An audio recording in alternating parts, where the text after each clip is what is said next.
Good evening and welcome to the school board meeting. We're going to start it call to order at 7 p.m. If we all could rise for the pledge of allegiance to the flag.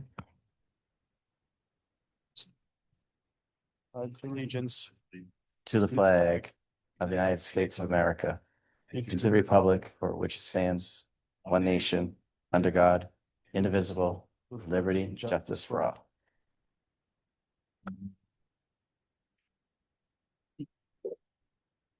All right, Mr. Vancelli, roll call, please. Yes, Miss Knox, Here. Mr. Sunnyberger, Here. Mr. Vinatelli is here, Miss Berkmeyer, Here. Mr. Covert, Here. Mr. Powers, Here. Mr. Richards. Here. Everyone is here. Everyone's here. All right. Next item, the oath of office for a new member-elect, Ryan Colbert. Come to the front.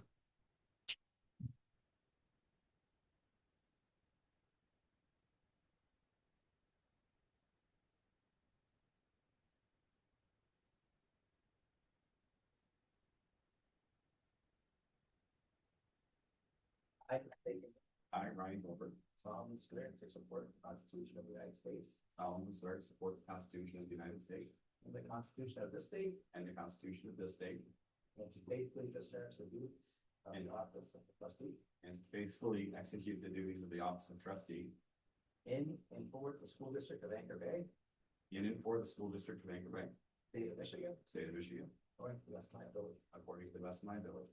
Congratulations. Thank you, Father.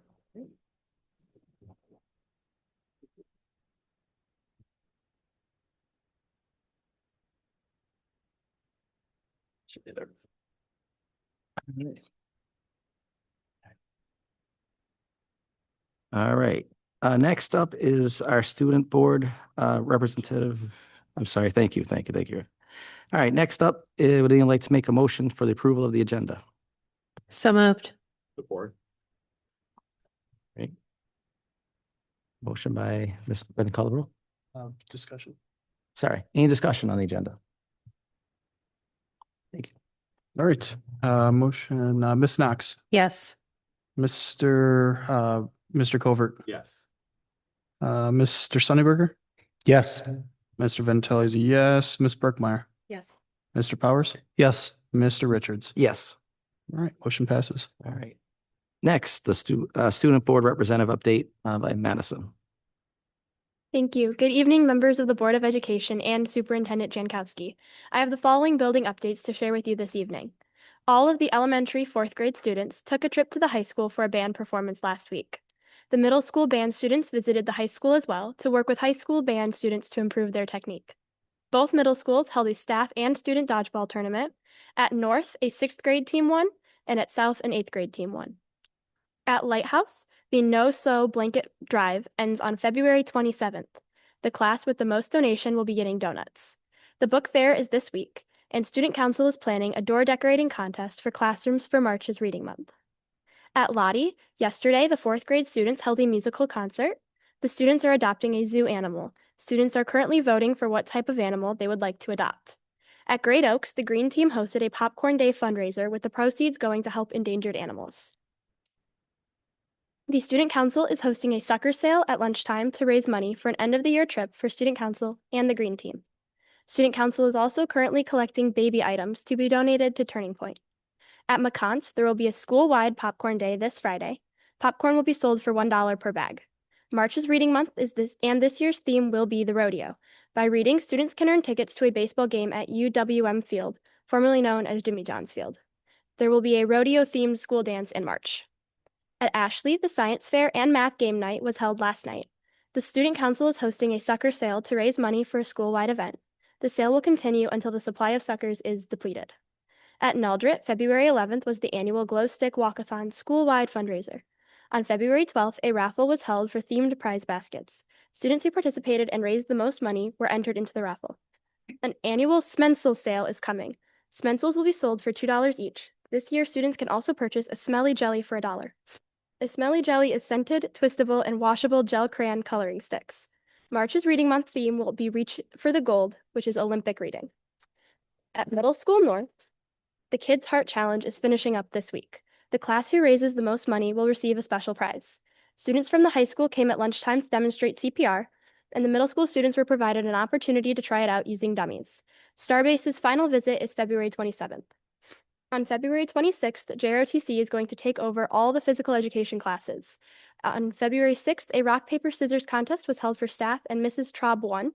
Candygrams were sold February 2nd through February 12th and delivered on February 13th. And last night, a high school orientation meeting was held for incoming ninth graders. At the high school, the recent Charity Week raised $1,800, which was donated to the National Down Syndrome Society. The mock trial competition is the second week in March and will be held at the Circuit Court in Mount Clemens. DECA and BPA both have state competitions in the coming weeks. Tomorrow evening is the annual night at the Oscars. Doors open at 6:30 and the event starts at 7. The Student Council competed in a state conference last week and earned an Exceptional Service Award and a Star School Award. March 3rd is the scholarship basketball game. Everyone is welcome to attend. There will be a 50-50 raffle, a bake sale, and a half-court shot raffle. The game starts at 7. The Spanish 3 students visited kindergarten classrooms and completed mini lessons with the students as well. That is all I have for you. Thank you. Great, thank you. All right, next item is going to be a budget update presentation.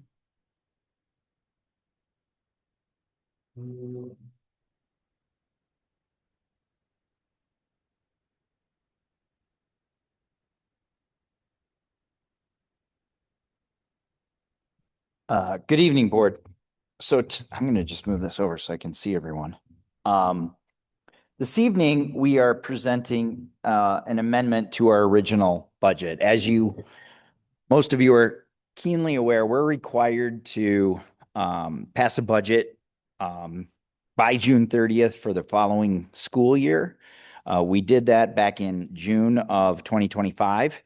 And now we are bringing an amendment to that budget to you today. So I'd like to kind of, Tim, if you can pull that up.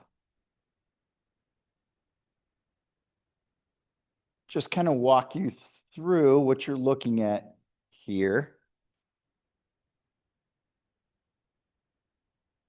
Okay, there we go.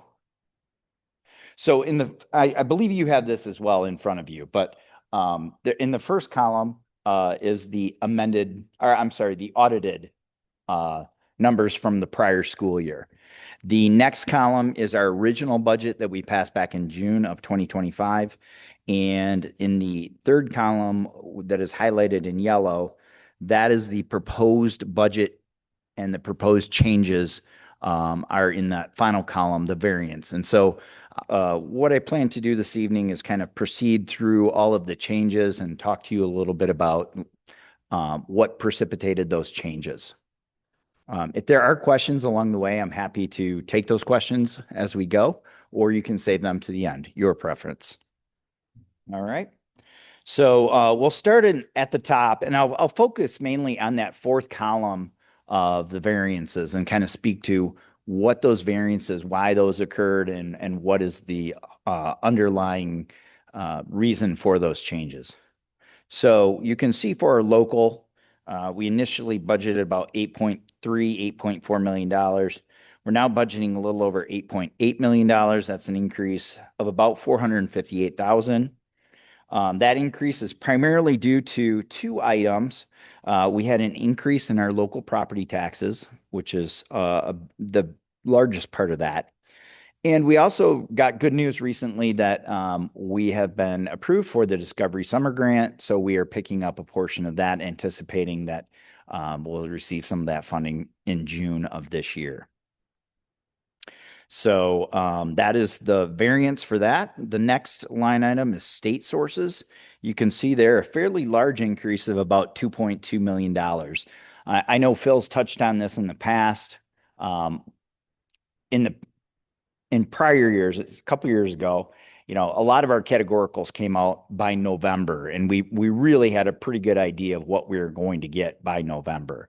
Unfortunately, because of the delays in the state budget this year, and because of some delays at MDE, much like last year, we're continuing to receive categoricals into January, February, and we'll be looking at a few more here probably in March and April. So those continue to change. But the changes that we've had to date that $2.2 million, a large part of that is our 27L categorical that we got. That is educator compensation. I think we've had some conversations about that. That will be essentially bonus money that we negotiate with all of our groups to be handed out to our day-to-day educators. We also have 35M and 35N. Those are both competitive grants that we applied for and were successful in getting. 35M was a little over 500,000. 35N is 157,000. And that's one thing, again, I know Phil's touched on this, but we're being very aggressive in going after all of that funding so that we're able to have those kind of increases. We also had a special ed increase, and we've talked a little bit about that, but I want to touch on that again. So in the past, we received a significant grant through the ISD that was federal money. We made a change about a year ago where we swapped that out. So we're getting the same amount of money, but instead of it being federal money, it's local tax money. So that has an impact for us, though, in terms of how much we get reimbursed by the state of Michigan. So there's an increase there. And then we also had an increase in our UAAL reimbursement. So, and those are the items that primarily make up that $2.2 million change. There are probably 100 different line items that go into that number, but those are the significant changes. As far as federal sources, we can see an increase of about 824,000. That's primarily attributed to two grants. Our Filter First grant, which is the clean water and the bottle fill, and then also the EPA grant for our electric buses. The final one I'll talk about is the other sources, and that'll be the end of the revenue, but that increased by about 440,000, and that's really part of that special ed pass-through money that we talked about. So we're getting more money from the local MISD, and that's where we record that through that other sources and transfers. So you can see there, good news, an increase of almost $4 million on the revenue side. As we move down, you'll see expenditures. The first expenditure we'll talk about a little bit is instruction. That is really all expenditures focused around the classroom. So it could include teachers, parapros, supplies inside the classroom, all those kind of folks. And the majority of the change there is that 27L categorical that we talked about. So we're getting extra money from the state. We've got to spend that money in order to recognize the revenue. So it's money in, money out. There's no profitability on that. It's just a one-for-one exchange. So we're picking up that cost. That's about $780,000 in that category. We also have some special ed increases of about $463,000 in salaries and benefits. And that's really kind of coming out of moving it out of certain grants and back into the general fund. And then the final thing we have is we have about $123,000 worth of instructional supplies and instructional software that we've purchased this year that we're adding to the budget. So that's about the $1.37 million increase there. I won't touch on every one of these, but for support services for pupil, so we've added a little bit of itinerant staff. We added one position. The healthcare, that always varies a little bit because we don't necessarily know in June what our health care is going to increase. But we also had a few people make an election to get health instead of taking the in lieu cash alternative. So that's part of the increase there. And then the retirement and FICA of about 147,000. For support services for staff, again, a lot of the grant money flowing through there. So our 35M, which is primarily for ELL, is going to run through that particular category, through that function, I should say. Secondary instructional coaches. So we've always had instructional coaches at the elementary. We've started to add those at the secondary now as well. So we've got some additional costs related to that. And then of course the benefits on top of those positions. Kind of jumping down a little bit to support services, you can see there that I'm sorry, operation and maintenance, we've got an increase of about $678,000 there. So we've added a couple custodial positions. We've had some overtime associated with that. And then we just have some utility increases. And we've got some miscellaneous operational supplies that we've added into the budget for this year. Pupil transportation actually went down, and that's primarily a result of we did have increases for bus drivers and so forth, but we reclassified some of the costs associated with purchasing a few new buses into the bond because we had significant savings. So once we transferred those costs, we've reduced our expenditure amount in the general fund. And then finally, the other sources at the bottom there, you can see about a $563,000 increase. We talked a little bit about this at the finance committee. There was an issue when we did the budget load where it didn't technically load all of the coaches' pay. We're not sure why that happened. So that was about a $350,000 issue that we've now identified and corrected with this amendment. And so that's the majority of that. So you can see there that we're coming down, and that's an increase overall of about $2.8 million to the original budget. So we are looking at total expenditures this year of about $84,365,000. We are looking at a slight loss at this point. I think that's pretty conservative. If I had to say by the end of the year, I think we will probably be at least break even, maybe a little bit profitable. But we're taking the conservative approach as we always do, and we're looking at about a $219,000 loss in terms of the revenue over expenditures. The good news is we have a fund balance of about $15.8 million, and I'm speaking specifically to the unassigned portion. That would leave us with about $15.5 million in the unassigned, and that's still about 18.45% of our expenditures. So in a good spot, I think. Generally speaking, I think at the start of the year, what were there, Phil? 3 districts in Macomb County that had projected a positive amount. So I feel pretty good about this. We have a change you can see there of about $540,000, but on 84 million, you're talking just over 0.5%. So I think we're pretty close, which makes me feel good about what we're presenting tonight. Again, the numbers will likely change, and we will come back to you in June of 2026 and ask you to provide not only the final amendment for this, but the original budget for the following school year. Any questions? I'd be happy to take.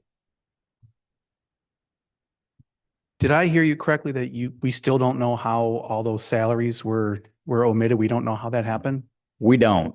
Are we working on trying to find out? I don't know, quite honestly, if we'll ever really know why that happened. It was just a glitch in the system. I know that there was some work that was being done in the HR department at the same time that we were budgeting. And so we don't know if, because those salaries were getting rolled over or schedules were getting rolled over, whether it was just a timing issue. If I had to guess, that's what I would say it is.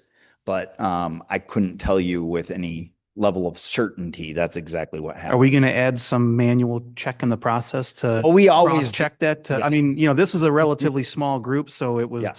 only 350,000, but if it was a larger group, it could have been a much bigger surprise. Absolutely. So yes, that is a part of our process, is where we go through and we literally look at every single line item through the whole thing. Again, I'm at a little bit of a loss to try and explain that, but we will redouble our efforts to make sure that doesn't happen again. All right. I do have a question also. You mentioned the Discovery Summer Grant. Can you explain what that is? Yeah, so that's a grant that Bill really helped spearhead. We had an opportunity to work with the Balmer Foundation and the township on putting together a summer program. It's going to resemble in large part what we've done in the past. But the good news is, rather than us having to charge any of our staff or any of our students or their parents for the summer school, and rather than having to dip into our general fund to offset the cost of summer school, we will be receiving a grant for each of the students, making this entirely free for our students next summer. Okay. Very cool. And that's through the Bulmer Foundation is really who's And behind it. United Way. What's that? And And United United Way, Way. yeah. Correct. You're right. Thank you.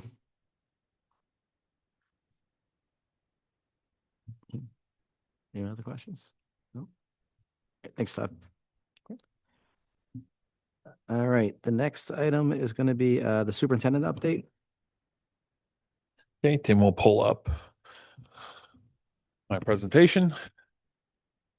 And we are, after a short break from the beginning of the year, based on what the board approved with the next phase, we are beginning construction all over again. And again, this will be the largest, probably the largest phase of the bond overall. There's 4 buildings that will be involved. We've started at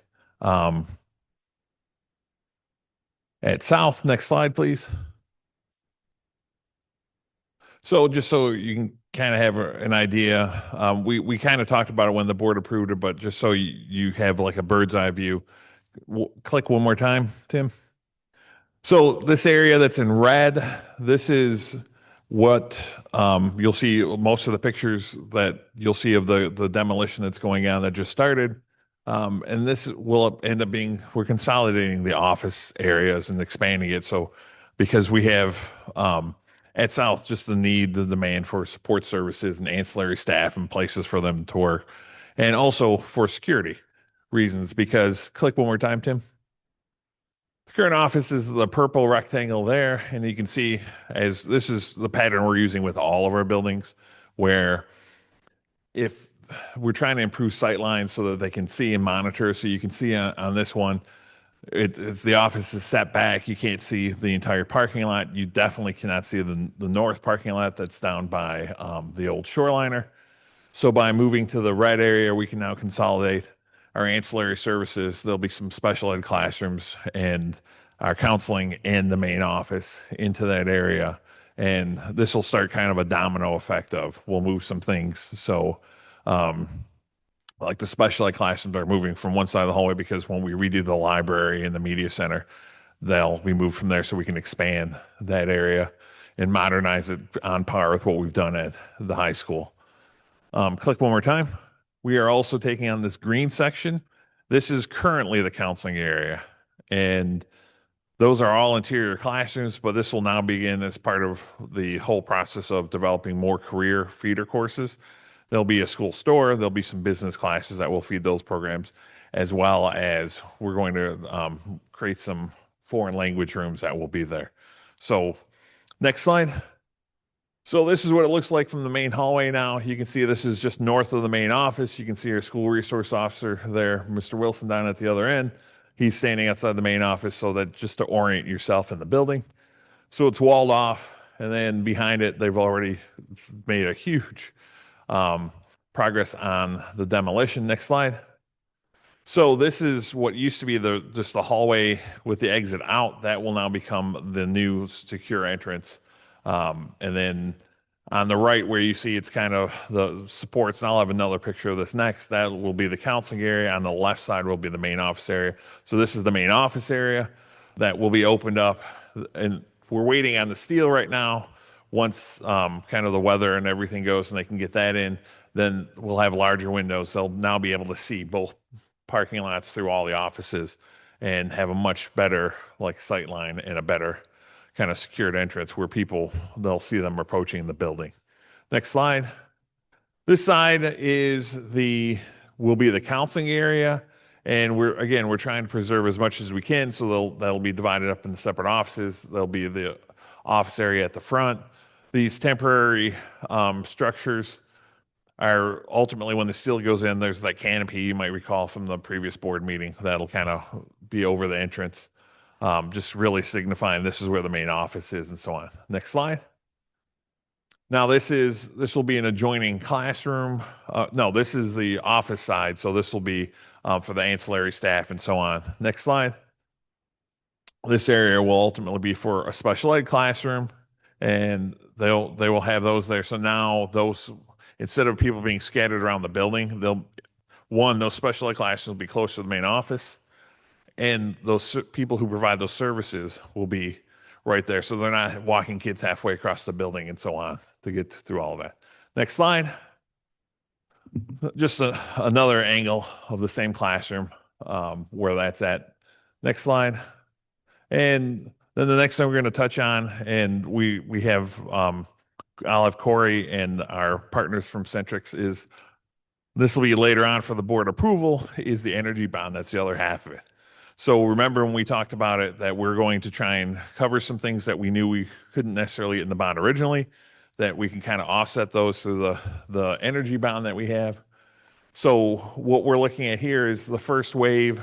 It's really two projects that we're kind of combining together because that's kind of how the offset will work. It's mainly lighting through the rest of the district and all that. And the basic gist of this is by doing this now, and we will be able to offset basically about $160,000 a year in electrical costs, which we know those are going up considerably. Next slide. So what you'll have is, this is basically the bids that we have. So by going with the lowest bidder on this, which is the recommendation, basically at $160,000, there'll be about a 10-year payback on that. And then the next slide is on boilers. So we had some boilers in the bond. Those are still planned for that, but we know inflation's going. We're trying to stay ahead of that. We can pick up more of the boilers that we're worried about over the short term, and then between the two and the savings that we have, we'll be able to pay for both those within a 15-year time period. So it'll offset with the savings. Now we know there's likely we will get rebates that will go through this. We do this conservatively for a break even on this without those rebates. So any rebates that we get, like you might remember the rebates that we received for the other work that we had, that will go back and it'll just shorten that payback period. So if you have any questions, we do have Corey and we have Ron and Kurt here if you have any questions on this phase of it, because we'll be asking you to approve this section later on. Can you go back a couple slides? Yes. Can we go back to? A few more. Okay. What? Yep. One more. That one. Oh, Oh. actually, no. One more forward. Forward one. That- There you go. Oh, There you back. go. Perfect. Okay.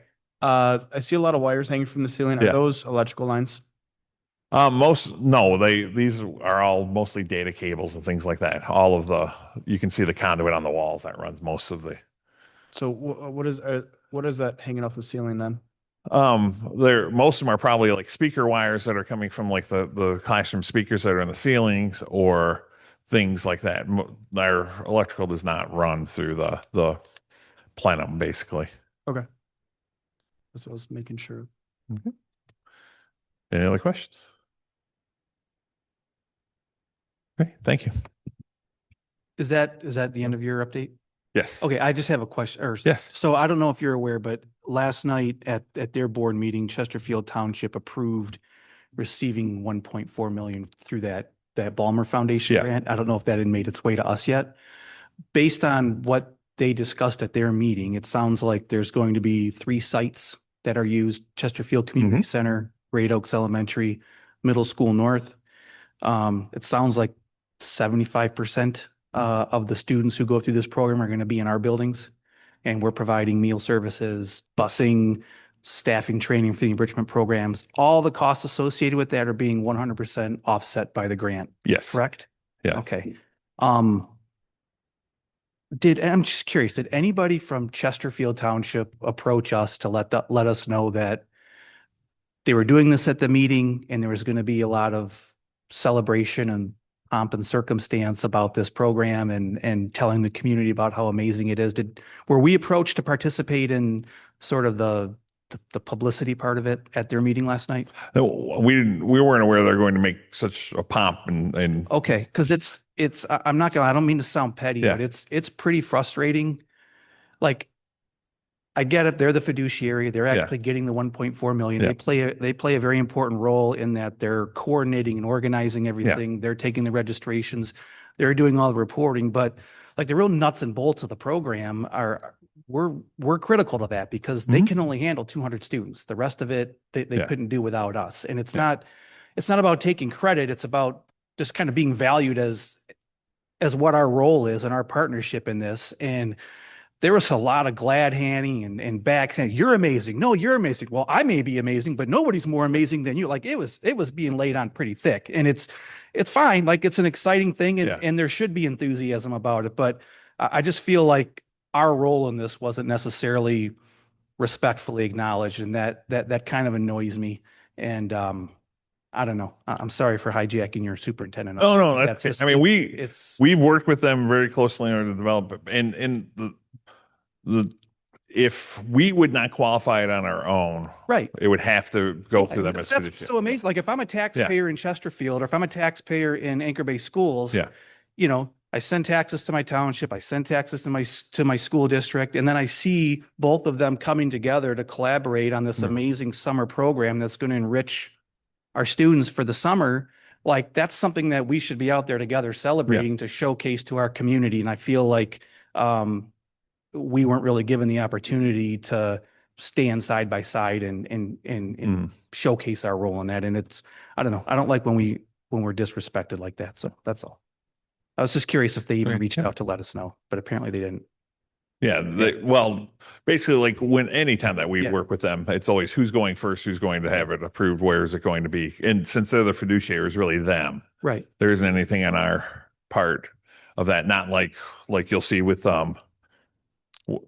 part of the other thing we'll talk about it now is the aquatic center lease to extend that. Okay, so there's always a discussion. It's basically the same lease with the escalators. It's 2% a year going up. It's kind of timed with kind of the bond work because by that point we'll be at the point where we will be doing some overhauls with the pumps and the pool and all that stuff. So the pool will be down for a little bit. But again, we talk to them and then it's okay, you guys take it first. And then if you're fine, then we'll take it to our board. And so that's kind of what happened. They let us know, hey, we're taking it for approval. That's fine.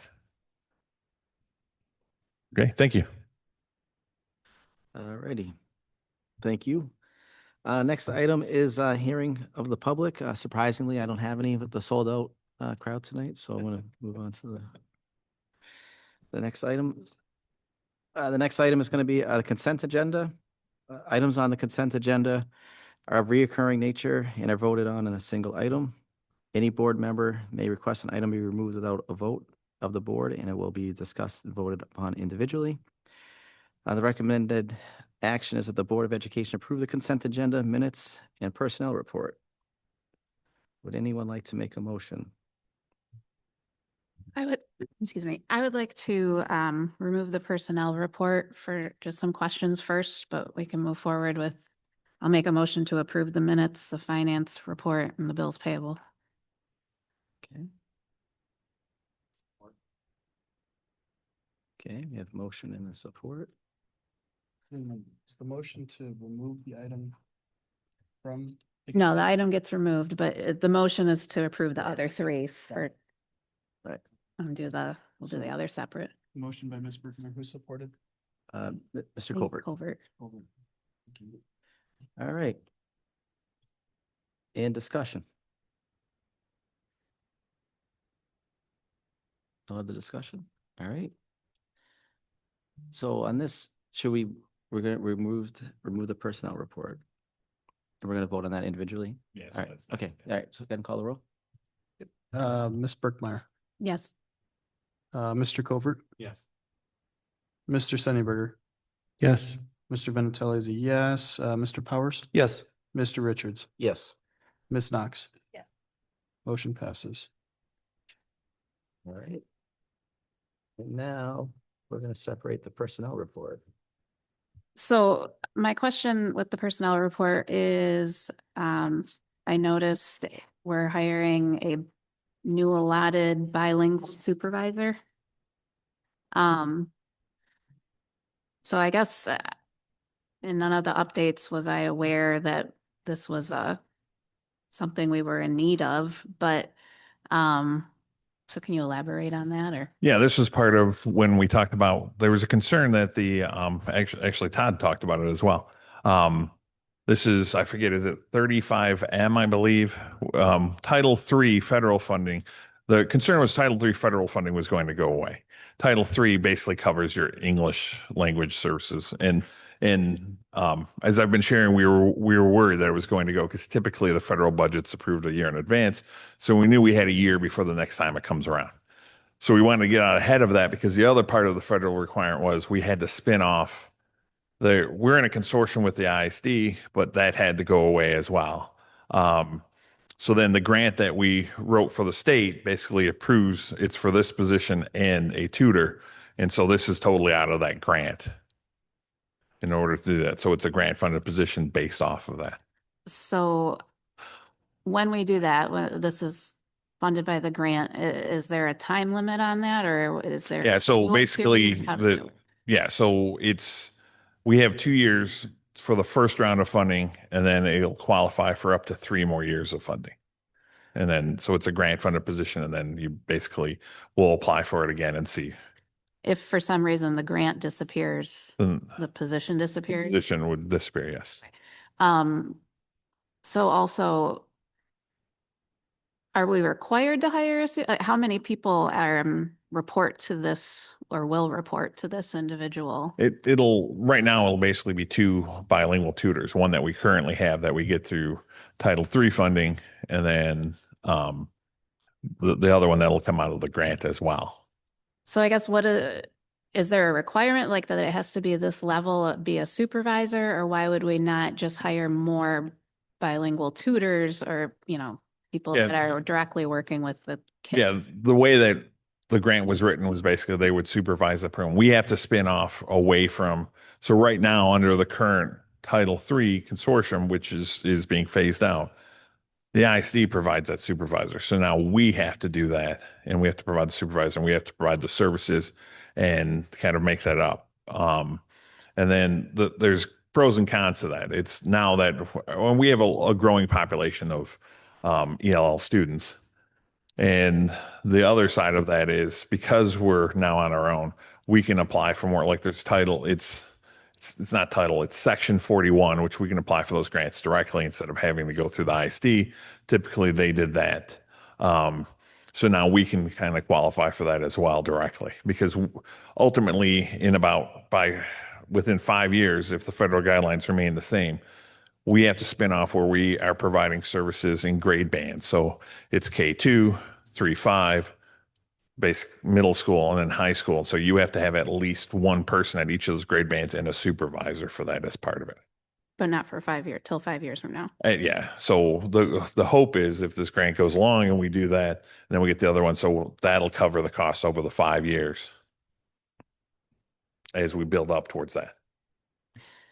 So I guess maybe I'm just not following, but I just feel it seems like we would be better served to just have more tutors instead of using the money right now on supervision for only what is only like 2 or 3 people reporting to this person. We need to have our own direct supervisor, and that was kind of part of the grant process. So that's what was approved for from the state. I guess what about the position or the ELL process makes the state or whatever, tell us that we need like a specific supervisor for these people? Well, it's just part of the grant process that they have. It's for an innovative program in order to kind of pick that up. So that's kind of how we structured it to try and get the funding. Again, because we thought Title III was going to go away, but we're still responsible to provide those services. And so then it was like, okay, normally like what we do now is we do reporting that, and same thing with WIDA testing and all of that. That reporting, we just give our information to the ISD, then they have somebody that compiles all that, does all of the compliance for it, and then sends that on as part of the consortium. Because but now that's not there anymore. That's going to be phased out. So we won't have that supervisor. So we have to have somebody who qualifies for that position that has a certification, because even the tutors don't necessarily have the certification for it. Sometimes they just qualify because they have, or oftentimes I would say they just qualify because they speak multiple languages, so they can do that. So then we have a certified person now who's going to take that and supervise them. Okay. Will this person be working? I mean, my understanding is we are in need of like some assistance with the bilingual services. Will this person do any work directly with kids? Yeah, or yeah. they- So they'll oversee that. They'll probably do the WIDA testing as well, and then as we expand through all of that, we'll and start moving towards those grade bands for services. Then it'll kind of build the entire program. Will we be hiring the next tutor for the school year also, or is that for? Yeah, the plan would be to have it hired during this year. It's very hard to find, like even for ELL, it's hard to find people with ELL certification that can do it. It's the feds have always kicked the can because you just can't find those. In fact, there's only, I think, 2 universities that even offer the certification. So it's very difficult to find somebody who has that background. All right. Any other question? Has all the grant money already been dispersed, or is this going to be like on an annual basis? No, so they give us basically 2 years worth of funding. And then, so this will start and then that'll carry through next year. And then at that point, there's reports that you do, and then you can qualify for the second phase. You only can qualify for the second phase, obviously, you're in the first phase.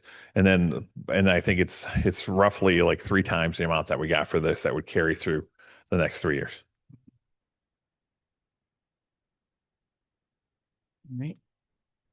So now we have to make a motion to approve the personnel report separately. Okay. Would anyone like to make a motion to approve the personnel report?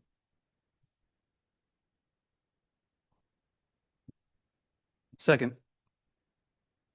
Motion by Mr. Colbert, second by Mr. Powers. Okay. We already had our discussion, so move on to calling the roll. Mr. Covert, Yes. Mr. Powers. Yes. Miss Knox. Yes. Mr. Richards. Yes. Mr. Vinatelli is a yes. Miss Brookmeyer. No. Mr. Sunnyberger. Yes. Motion passes. All right. Next on the agenda is new business. The first item is going to be a budget amendment. Each year, the state requires districts to set its budget by June 30th, which is often before the state sets its budget. Therefore, we periodically revise the budget to reflect state changes. The recommendation is that the Board of Education approve the general fund budget amendments for the 2025-2026 school year. Would anyone like to make that motion? So moved. Second. All right. We have a motion by Mr. Powers, supported by Ms. Knox. Any discussion? No? Good, call the roll. Okay. Mr. Powers. Yes. Miss Knox. Yes. Mr. Vinatelli is a yes. Miss Brookmeyer. Yes. Mr. Richards. Yes. Mr. Covert. Yes. Mr. Sunnyberger. Yes. Motion passes. Okay. Next item is a New Baltimore lease agreement. The city of New Baltimore has approved the attached lease for the Aquatic Center, and we are asking for the Board of Education approval of this lease agreement. The partnership between the city and the school has really worked well with regard to the Aquatic Center. We did add a 3% escalator to the lease, and each year of the lease, the rent amount will increase accordingly. All the other terms are the same as the board approved in the past. It is the recommendation of the administration that the board approve this lease. The recommended action, the Board of Education approves the New Baltimore lease agreement. That is as it is presented. Would anyone like to make that motion? I'll make the motion. Second. All right, a motion by Mr. Powers, supported by Ms. Knox. Any discussion? I do have just one quick question. So under the section repairs and maintenance, it describes the landlord, which is obviously us. Mhm. Shall be responsible for all repairs and maintenance of major components of the premises, including structural, et cetera, et cetera. So I guess it's just a point of question. If we bring someone in from the city who is part of a club or whatever sort of circumstance and they break something, is that individual liable? Is the city liable, or are we just covering that cost? Well, as they're renting that, they would be liable for that. It really depends on the circumstances of the exact situation. Yeah. Okay, so we're gonna be the ones repairing it, but if we can basically prove that they caused a certain amount of Yeah, damage. if it's negligence or things like that, yes. Okay, gotcha.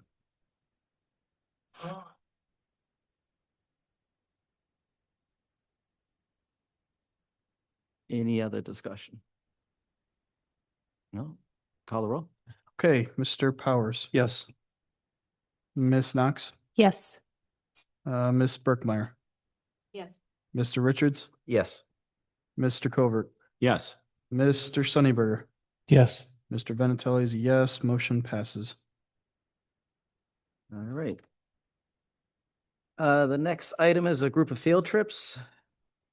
The first one is going to be a field trip for the BPA State Leadership Conference.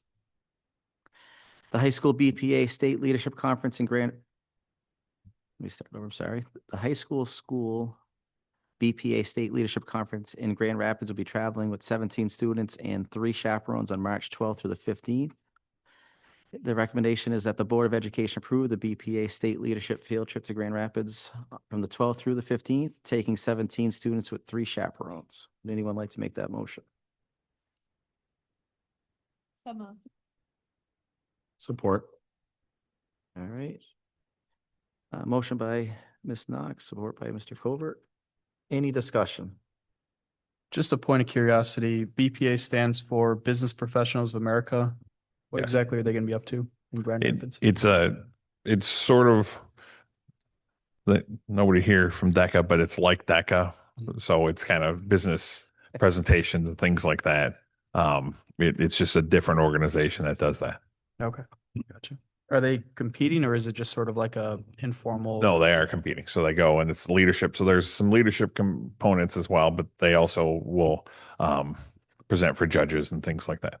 Are they presenting sort of like a business plan or a marketing approach? or- There's all sorts of different areas. So it could be marketing, it could be accounting, it could be things like that. Very interesting. Okay. Dominic, I missed it the first time because it's in very small font, but at the bottom it says to have students demonstrate marketing skills, public speaking, IT events, and general business skills. Oh, So, thank you. yeah, no problem. Speaking of business skills, very cool. Yeah, I like that. Okay, any other discussion? No? Go ahead, call the roll, please. Okay, Miss Knox, Yes. Mr. Covert, Yes. Mr. Powers, Yes. Mr. Richards, Yes. Mr. Sunnyberger, Yes. Mr. Vinatelli is a yes, Miss Burkmeyer. Yeah. Motion passes. All right. Next field trip is the HOSA State competition. The high school HOSA students will be traveling to Traverse City, April 15th to the 18th for the state competition with 16 students and 3 chaperones. It is recommended that the Board of Education approve the HOSA State competition field trip from April 15th through the 18th, 2026. Would anyone like to make that motion? All motion.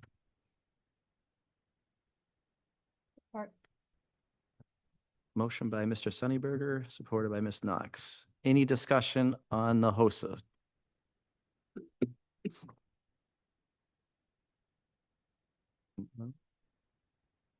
All right, call the roll, please. All right, Mr. Sunnyberger, Yes. Miss Knox, Yes.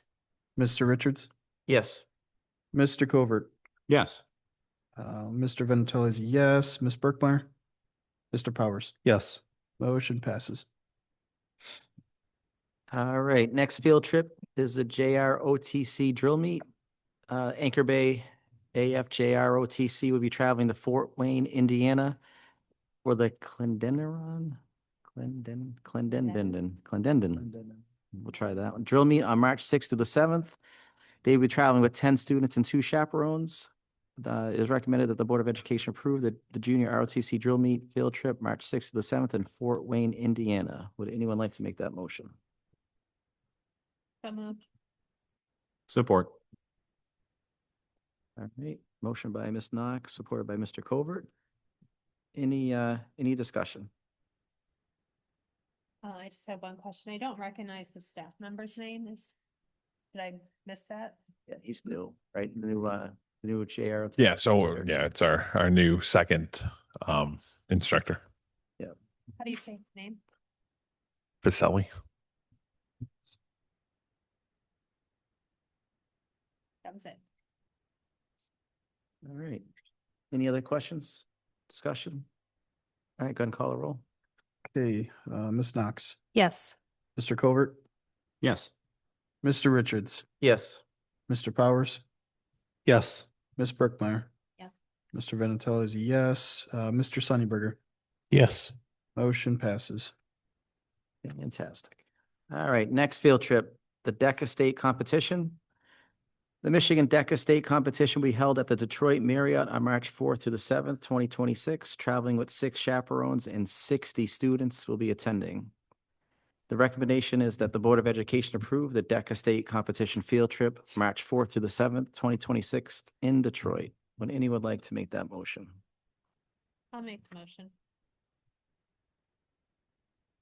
Second. All right, motion by Ms. Knox, supported by Mr. Powers. Any discussion?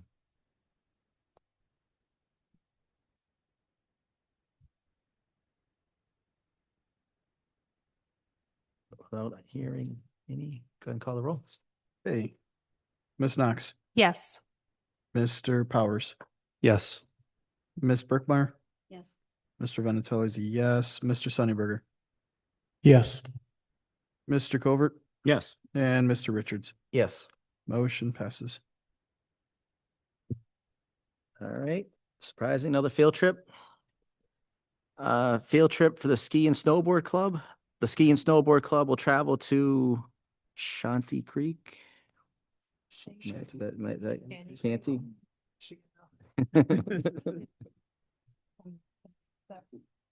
Shanty Creek Resort with 8 students, 2 chaperones on March 13th through the 15th. The recommendation is that the Board of Education approve the Ski and Snowboard Club field trip on March 13th through the 17th at Shanty Creek Resort. Would anyone like to make that motion? I'll make the motion. Part. All right, motion by Mr. Powers, supported by Ms. Knox. Any discussion?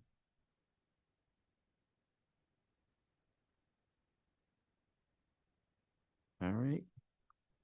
Call the roll, please. Mr. Powers. Yes. Ms. Knox. Yes. Ms. Brookmeyer, Mr. Vinatelli is a yes, Mr. Richards, Yes. Mr. Covert, Yes. Mr. Sunnyberger. Yes. Motion passes. All right. Last field trip, the field trip for MDOT Bridge Challenge State Competition. The Bridge Building Club's middle school and high school will travel to Grand Rapids on April 13th through the 14th, 2026, with 27 students and 3 chaperones for the MDOT Bridge Challenge State Competition. It is recommended that the Board of Education approve the MDOT Bridge and Challenge State Competition field trip from the April 14th through the 17th, 2026 in Grand Rapids. Would anyone like to make that that motion? I'll make that motion. I'll support. All right. Motion by Mr. Sunnyberger, supported by Mr. Colbert. Any discussion?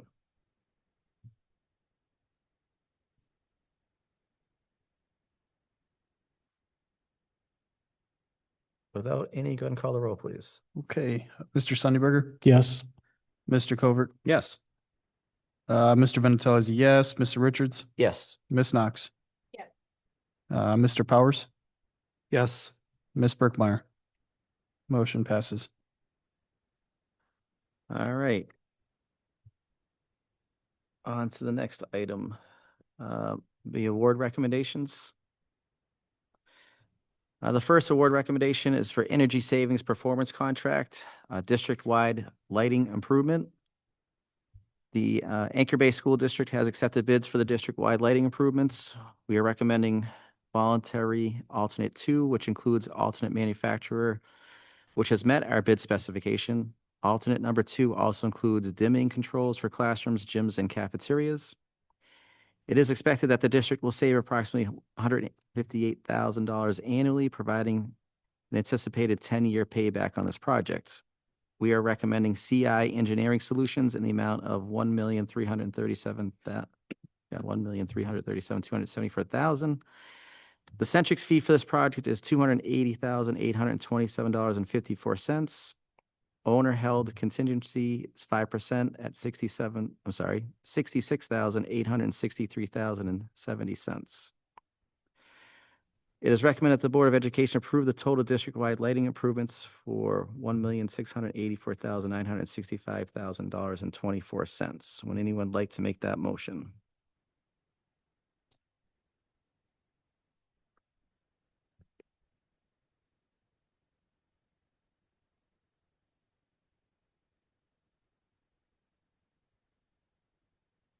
Yeah, I'll make that motion.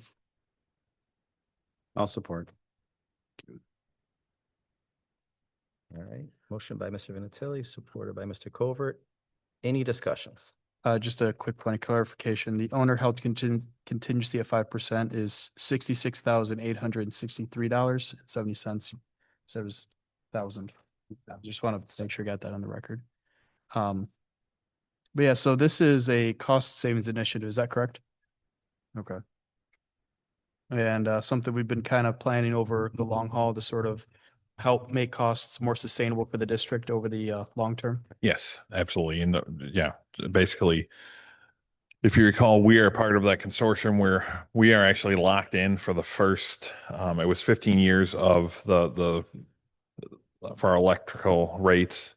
So basically we're trying to get efficiencies because we know that will pop up at the end. So that's where you're kind of seeing this window that we're on. Okay. You said 15 years, so does that imply that our expected benefit for this program is 15 years? No, it's payback is basically what we're looking Well, at. the So payback's 10, but you it's said there's a 15-year window to capture. the So rate right that now we're locked on, into. we are, because I think it was 2 years ago that they were expanding electrical capacity and they were doing solar projects through MISEC. I forget what it stands for, but Tom can kind of help if you. So they were looking for people to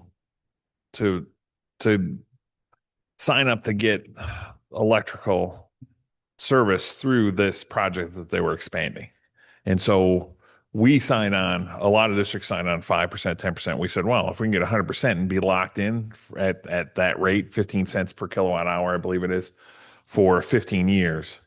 So like the savings on this for the first 15 years are like actually constrained a little bit because of that. But we know that those will pop up at the end of that time window. As soon as that goes up, it's going to go more. So these projects are basically combined between that and the boilers. We're kind of getting the lighting, which will give us some savings, but over 15 years, we'll get that and the additional boilers that we didn't have in the initial scope of the bond. So that's kind of the 15-year. We're kind of up against that. If that makes sense. So this one works like these things always work in that, we write a $1.6 million check. We have to put ours out today in terms of expense. And, the people who tell us we should do this, they get their money now. The equipment manufacturers get their money now. The contractors who do the installation get their money now. And then we have to wait decades to recover our money. It's 10 years from what I'm reading just to break even.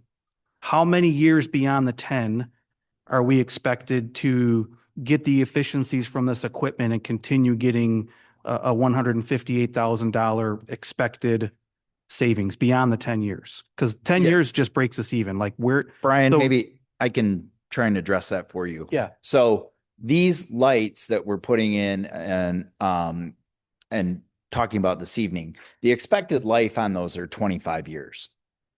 So, and then we would replace likely the LED light itself, not necessarily the fixture.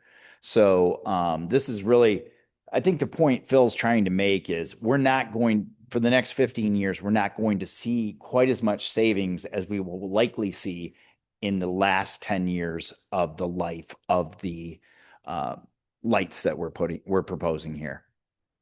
Does that make sense? So our rate will likely go from, it's locked right now at 7.5% per, or 7.5 cents per kilowatt hour. And that lock, I think, runs for about 13 more years. And then at that point in time, we fully expect that we will come out from underneath that lock. Our rate will come up to whatever market is at that point in time. And for those remaining 10 years of life for this project, we will see substantial savings because the rates will be much higher than 7.5% or 7.5 cents per kilowatt hour. And the longevity of this equipment is expected to last that long? Yes. Is there any warranty or guarantee that it will last that long? I believe, yes, there is. Yes. So year 15, the fixtures need to be replaced because they didn't last. We're getting that replaced at no cost? That would be warranted. Yes. Okay. Pardon me? Yeah. I'm happy to have our experts come up and talk to that as well. But It's very good questions. I'm Kurt Carter. I'm your owner's rep on the project. First, I'd like to address the point about the district shelling out all the money up front and the vendors getting paid. It's actually funded through an energy bond. So the district's borrowing the money, so you have annual payments or semi-annual payments, and it's structured that the savings exceed the payments. So in essence, the district isn't waiting that long. It should have a positive cash flow throughout the project. The second thing is the life of the equipment. The life of the lighting usually is 20 to 25 years. The boilers are longer. As Mr. Jankowski pointed out, the savings is smaller in the beginning because you have a fantastic rate on your solar that the district applied for. I mean, you're way ahead of everybody else. So the savings that we built into the project reflect your specific electric rates right now. If you had been on a rate like most other districts, you'd have seen that payback be a lot shorter. So the paybacks and the savings that you see do reflect your specific rates right now, and the fact that you've got a contract to hold those flat for the next 13 or 15 years. And then the savings go up. We also have, this project has two other things in place. One is that it's structured as a turnkey project so that if anything isn't done right, we have Centrix as our partner. They were the ones chosen. They have to make it right. So first of all, we've got a 1-year guarantee on labor and materials there. So anything goes wrong, design, anything, that's on them. In addition to the district contingency, Centrix, as we put everything together, they have their own contingency in that if they screw up, they have to pay for it. That doesn't come out of your contingency. That's embedded in their own. So that covers virtually anything unless the district just elects to have more rooms done or anything like that. And we even got line item pricing. So if the district elects to not do an area or to change something, we can get those prices backed out as well. So I don't know I think I addressed everything, but if I didn't, please let me know. Oh, one more. There is a guarantee on the overall savings for the project.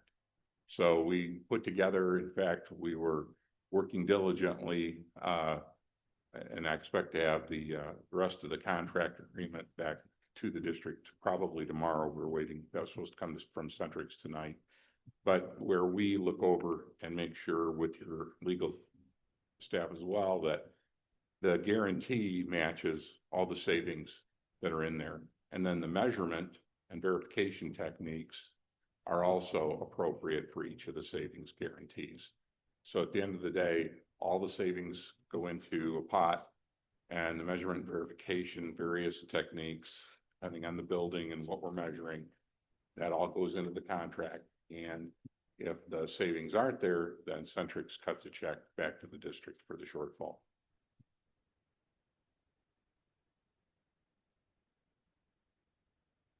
If this was to pass tonight, what is the scheduling looking like for these schools? Are we going to be, is this a summertime? Okay, so it's not going to affect. Actually summertime, Okay. except for the lighting. The lighting is something that can usually be done second shift. They'll do so many rooms a night. They have to have everything perfectly cleaned up before they leave. So that's usually done after the students leave, and then it's wrapped up usually by 10 or 11, 12 o'clock. Other ECMs can be pulled ahead. Usually some work can be done during breaks. But the boiler work usually gets done during the summer. Chiller work gets done in the winter. Right now, we've split the boiler work up into 3 phases, depending because of the amount of work to design all of it. We wanted to get started on it. So we've got the first phase in front of you right now. We've got another phase with 4 more buildings that's out for RFP right now. And we'll be doing a walk through the buildings on Friday, and our expectation is to have that in front of the board next month. And then the following month to have the 3rd phase on the buildings. We'll have to see on the 3rd phase if those would be installed yet this summer. Most likely, we'd be working that out for installation the following summer. Okay. And with the updates going on now at Middle School South, would this new lighting be installed with the new construction also? Yeah, I'll speak to that. So that's been a coordination effort on behalf of Centrix and Barton Mallow. And certainly Corey has been heavily involved in that. So what we've kind of done in order to facilitate getting the lighting done in all locations is for those areas that Barton Mallow's taking over, like Phil showed you earlier tonight, Barton Mallow will be installing the lighting for that particular area. In areas that Barton Mallow is not necessarily taking over, Centrix will be installing at those locations. So, you know, we don't have any work really going on at Lottie and Great Oaks in the next year. So that's where they'll be starting with those kind of buildings that are not necessarily under construction with Barton Mallow. So this bid reflects the savings to Centrix versus Barton Mallow then? It reflects the savings from the entire project. So Barton Mallow's and Centrix savings. All right. This may have been addressed in the past, and I apologize if I've forgotten this, but are there going to be any changes in terms of the overall luminosity, like the intensity of light coming out from these different lighting fixtures? I'm sorry, say that again. Is there going to be a difference in the amount of lighting, the brightness coming out of these lights when we change from one to the other? From fluorescent to LED? Yes. Correct. Yeah. Yes. There should be. The lighting in the rooms is governed by a national standard. Mhm. So the contract stipulates that those standards have to be followed. And the standard actually varies for every single age range, Mhm. purpose, whether it's a gym, a cafeteria, a classroom, an art room. There's different standards, but those standards you've met now have to be maintained and followed. They do evaluate if there's any areas that are underlit or overlit, try to make corrections as we go. And we don't want it to be so bright in an area because it's new and everybody says, oh my gosh, that's harsh. Mhm. It's difficult or Yeah. likely, or the other way that it's too dim. So we do measurements as we go through before and after to make sure it's appropriate. So I think what Kurt's saying is once the lighting is done, there are standards that we will abide by. But I think if we're comparing, and correct me if I'm wrong, a fluorescent light to an LED light, the LED light will feel brighter. It will provide more brightness. I think that's what you're asking, but I don't. Well, no, I just want to make sure the last thing I want is to install new lights and have it be too dim or, like you mentioned, Kurt, too bright. Yeah. and we get complaints from the public or people who use the building that Right. just, you know, it sort of destroys the whole purpose of the project. Well, and I will mention all of the, we are adding that dimmable Yeah. capability as well. So Yeah, they will be yeah. able to adjust the brightness.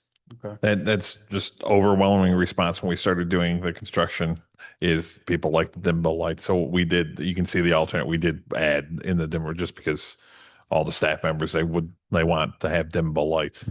Okay. And I have another odd question, if you will bear with me. The frequency of the intensity of the light. So there's a difference between like a red light and a blue light. If you have a whiter blue light, it tends to over time make individuals stressed out, makes them feel like they're sort of in a, I guess, for lack of better terms, like a mental institution. Versus a warmer red light makes them feel a little bit more comfortable, like they're at home. Are the frequency going to be comparable or in a sufficient way to not create undue stress with the different types of frequency? It should be optimized, so it should be the best, yeah. You're right, and when LEDs first came out, they were very harsh. They were very blue-white, and a lot of people complained about LEDs. But right now, LEDs are out that I would challenge you that unless you knew it was an LED, you wouldn't know it was an LED. And we've, the districts that we've done projects in recently, we actually put in, we do test rooms first. So the district can see and can select that's called the color rendering index or temperature in kelvins for the lights so that do they look orange or yellow white, more like daylighting, or do they look more blue white? And usually, we're looking for something that is very comfortable in the district, and the district actually picks that out. So you don't really have anything to worry about in terms of, gosh, that's bright, that looks different. The district actually gets to select what they want. We do the test rooms. The areas that tend to be more blue-white are areas like gymnasiums, especially like a high school one, if you're doing competition. Those are actually usually selected to be more blue-white because they're better for broadcasting. Same thing with our teachers. They always prefer that because they want to be able to, on the color wheel, they want to make sure that you can tell the difference between, we'll say, like dark brown and black and dark blue and so on. Okay. Good So- questions. Thank you. I appreciate it. So when you say that the district is picking, is there a specific individual or is it based on the building, based on the room who picks it? The district picks it. It's not really on a room by room basis. That would be overwhelming. You want to be able to standardize what's going in. So what we usually do is we'll pick a couple of classrooms, put those in, let the district, staff pick. Usually it would be, like Corey, and if she has any other folks that she wants, but we'd be going in to see how does it look, what's the feel, what's the lighting level, and the energy savings, and then we do the ordering the materials for the rest of the district, so it's standardized. You want to be able to have standard products across the district to be able to replace things from a maintenance perspective. Okay, thank you. All righty.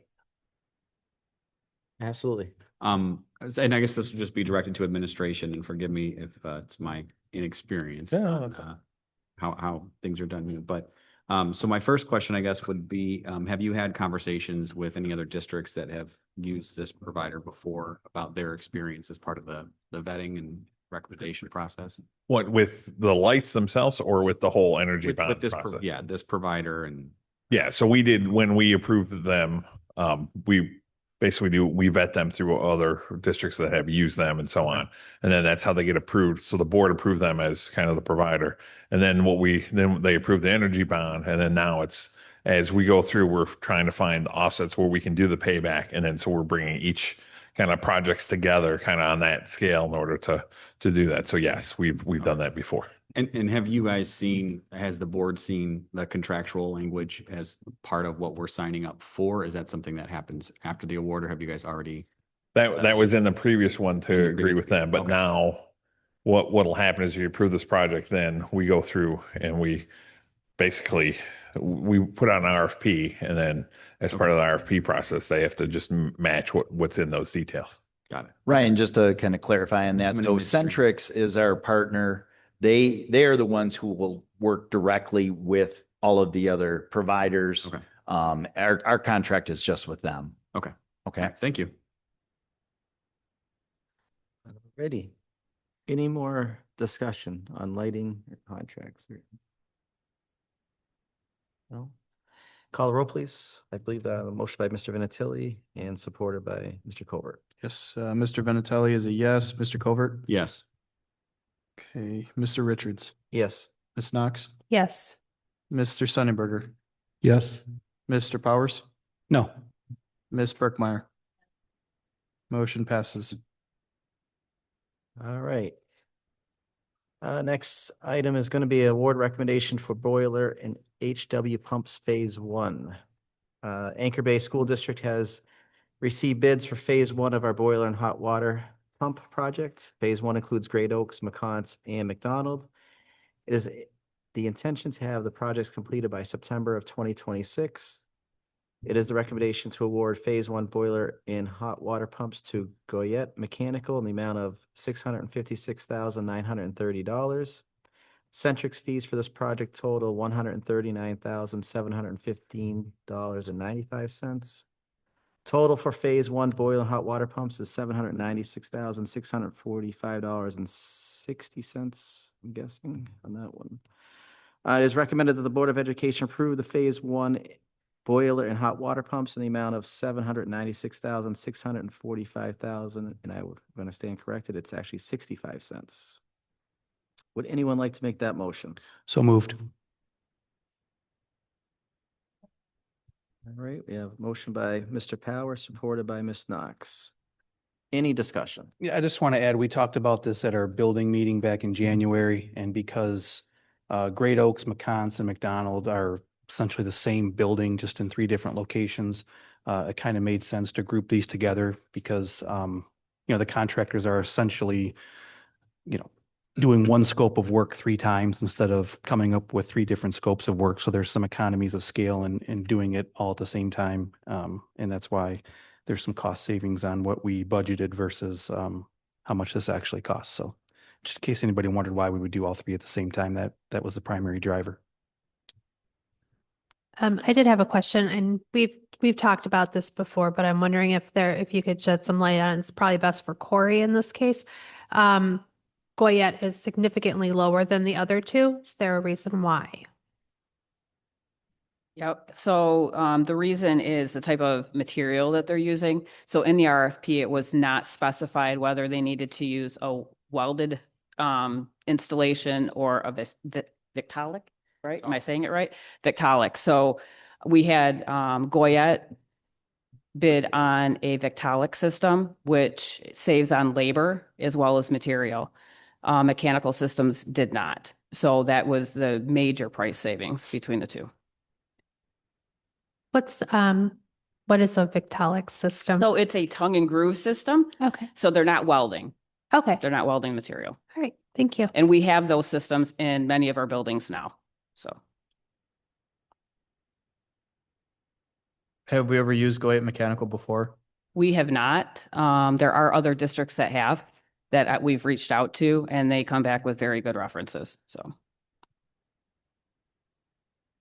My question's kind of similar to my last one too, just from a scheduling standpoint. This is not going to interfere with our day-to-day operations during calendar school. Okay. no. All right.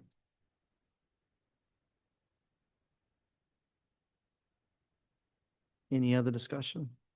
All right, we have a motion by Mr. Power, supported by Ms. Knox. Go ahead and call the roll. Mr. Powers? Yes. I forgot to have the mic on. Ms. Knox, Yes. Mr. Covert, Yes. Mr. Sunnyberger, Yes. Ms. Berkmeyer, Mr. Vinatelli is a yes. Mr. Richards, Yes. motion passes. All right. Next item on the list is going to be board comments and points of pride. Ms. Berkmeyer, would you like to start us off this evening? I had the opportunity to attend the orientation at the high school yesterday for next year's 9th graders. Doesn't sit well with me on a personal level, but so anyway, just, thank you to the staff, multiple administrators, counseling staff, support staff, athletic director, we're all there. And they did a nice job with that.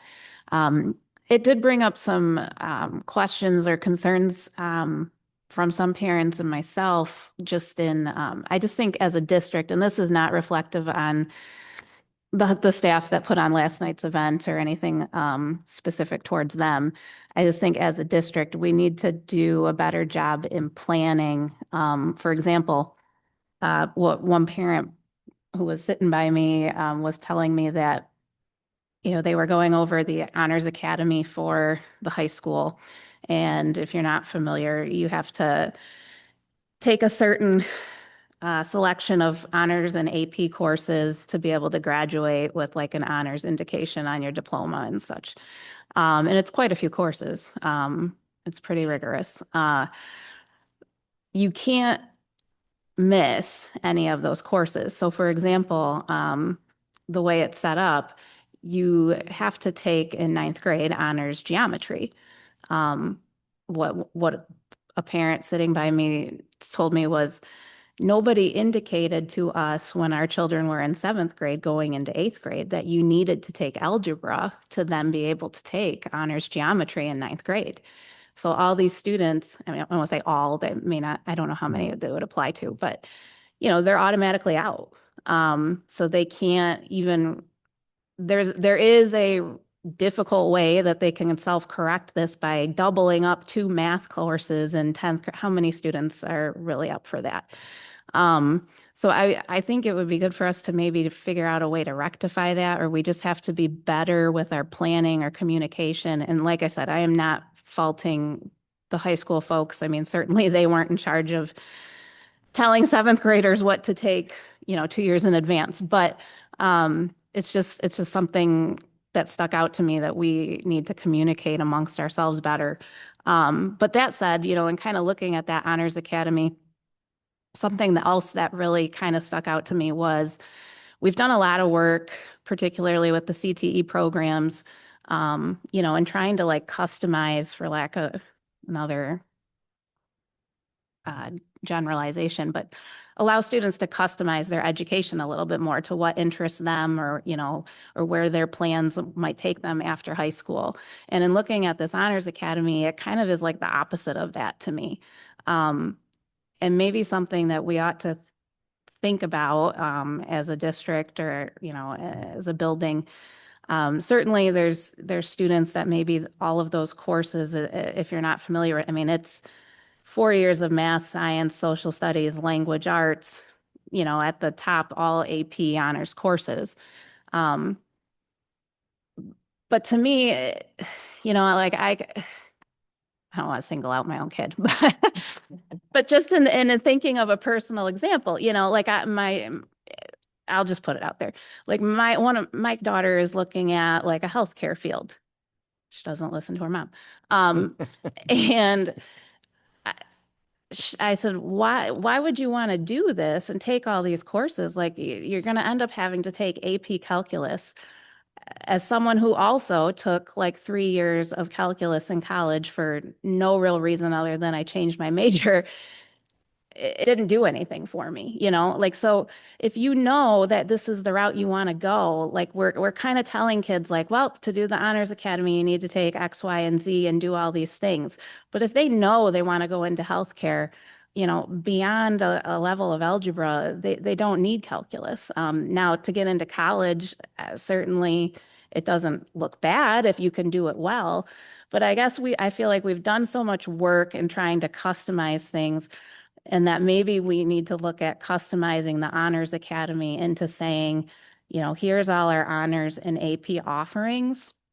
If you want the honors designation, maybe you should just have to take X amount of honors or AP courses and not tell a student, you must be taking honors, math, science, social studies, all the things. You can be extremely bright in one area and maybe poor in math, or vice versa.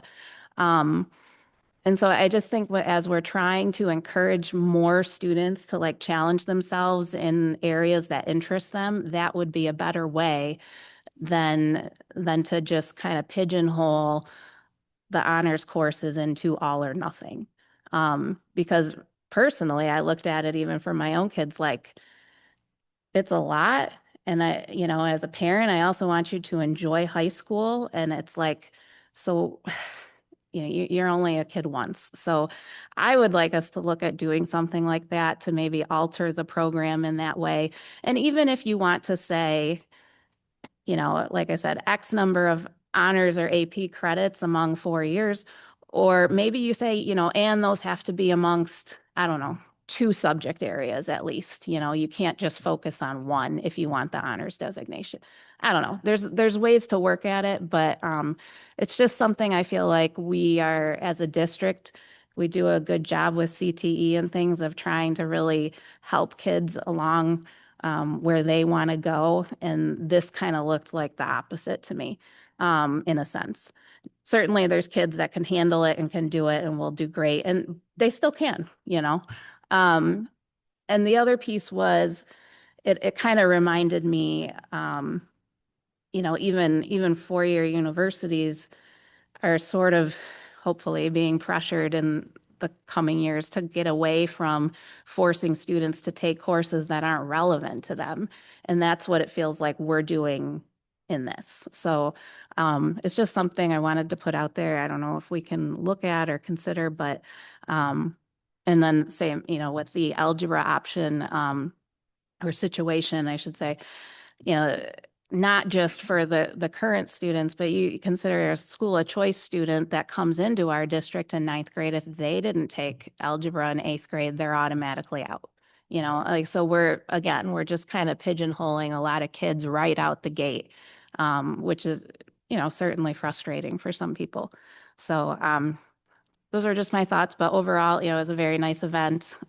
Kids seem to enjoy it as much as I think they would going into 9th grade, but, and that's all I got. Great feedback. Thank you. Mr. Vinatelli? Nothing. Ms. Knox? I'm just gonna talk briefly about the robotics team. The whoever's doing our social media is doing a great job of getting out there, because I'm seeing more and more and more. Looks really, really cool. It actually incited some conversation amongst me and my siblings, 2 of whom are engineers, and, you know, talked about it, and we are watching the videos and things. So it's really cool to see them doing that. And I'd love if they could like showcase something here for us one time just to see what they're doing. That'd be cool. That's it. Fantastic. Mr. Powers? Just wanted to throw out there that the Sports Boosters Reverse Raffle is March 7th. This is the big fundraising event for the year for all of our sports programs, and they could certainly use some more ticket sales. So if you're available March 7th and you want to have fun and win some good raffle prizes and support our student athletes, please consider reaching out to the boosters and attending that event. And spend money. And spend money. Yeah. Super fun event. Ms. Covert? Nothing for me tonight, other than to just say thank you again to all of you for the opportunity to be up here. I look forward to working with you all, and that's pretty much it. It's weird being the new kid in class, so I appreciate you guys humoring me, and hope that you'll continue to humor me for at least the next 8 months. Right? Thank you. Thank you. Mr. Sunnyberger? Nothing at this time. Thank you. All right. I kept mine on one page this evening. Mr. Powers already mentioned it. Anchor Bay Sports Boosters Reverse Raffles, March 7th. Congratulations, Middle School North, Captain of the Month, Kristen Thomas. Thank you. Thank you for everything you do. Preschool registration opens up tomorrow for new families. For more information, please reach out to the Early Childhood Center. Please join us for the annual Community Bond Forum on March 9th at 6 p.m. here at McDonald Elementary School. The 13th annual Anchor Bay Oscars is tomorrow night at 7 p.m. Red carpet starts at 6:30 p.m. Tickets are $5 at the door. Proceeds will be donated to the American Cancer Society. Middle school swim conditioning is March 16th through the 26th. Contacts Miss Adams if you're interested. Please save the date. The senior scholarship staff versus senior basketball game is Tuesday, March 3rd. Doors open at 6:30. Congratulations to the Anchor Bay band members that participated in the MSBOA District 16 Middle and High School Chamber Solo Ensemble. All the high school chamber ensembles are in the first division rating. Anchor Bay Youth Baseball Camp is March 14th for all youth baseball players in kindergarten through 8th grade. Registration link is on the Anchor Bay Facebook page. Congratulations to middle school South 7th grade white team and Coach Bailey on their undefeated season this year. That's awesome to hear. Kindergarten Readiness Night is March 19th at 6 p.m. at Anchor Bay High School Auditorium.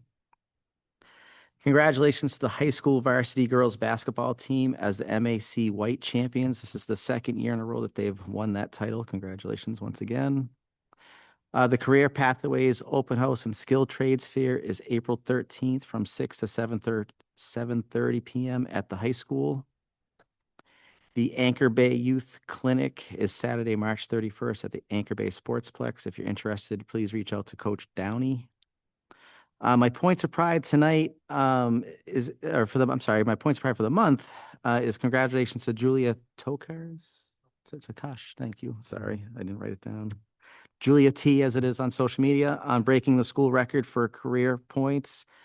I've been to a lot of games. Mr. Powers and I were there one evening. We didn't get to watch the. Were we there the night that she? We were was? there the night she tied. Yeah. All right. We were there the night she tied. Great player. Congratulations. Great accomplishment. That's all I have. Next will be. Yes, legislative update. So tonight, we might have legislative news, depending on how the state of the state goes. That we won't know until tomorrow. I haven't seen anything pop out like on news updates or anything like that. We're in the middle of budget season.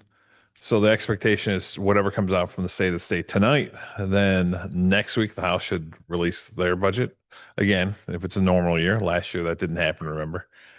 Then the Senate will follow up within like probably 2 to 3 weeks after that. And then that opens everything up. And then that builds until what's the May consensus revenue estimating. So it's always the second Friday in May. And they'll sit again and go, okay, this is all our estimates. We have our preliminary budgets out there. And then after that, they'll know how much money to spend. And then they kind of agree this is how much money we have to spend. Then they get down to trying to pass a budget. They keep telling us they will have a budget by July 1st, mainly because they're all up for re-election, so they want to get out and campaign. That's probably it for legislation for really the rest of the year, because depending on whatever happens, I don't see anything happening in lame duck that would happen that you'd be able to get anybody, because regardless of what happens with party control, they're not going to agree to do anything substantial. So that there might only be, I think there's 5 bills that have passed so far, the budget being the other one, and then that's it for the legislature this year. Sounds good. Next is going to be board committee updates. That finance was you pretty much heard it.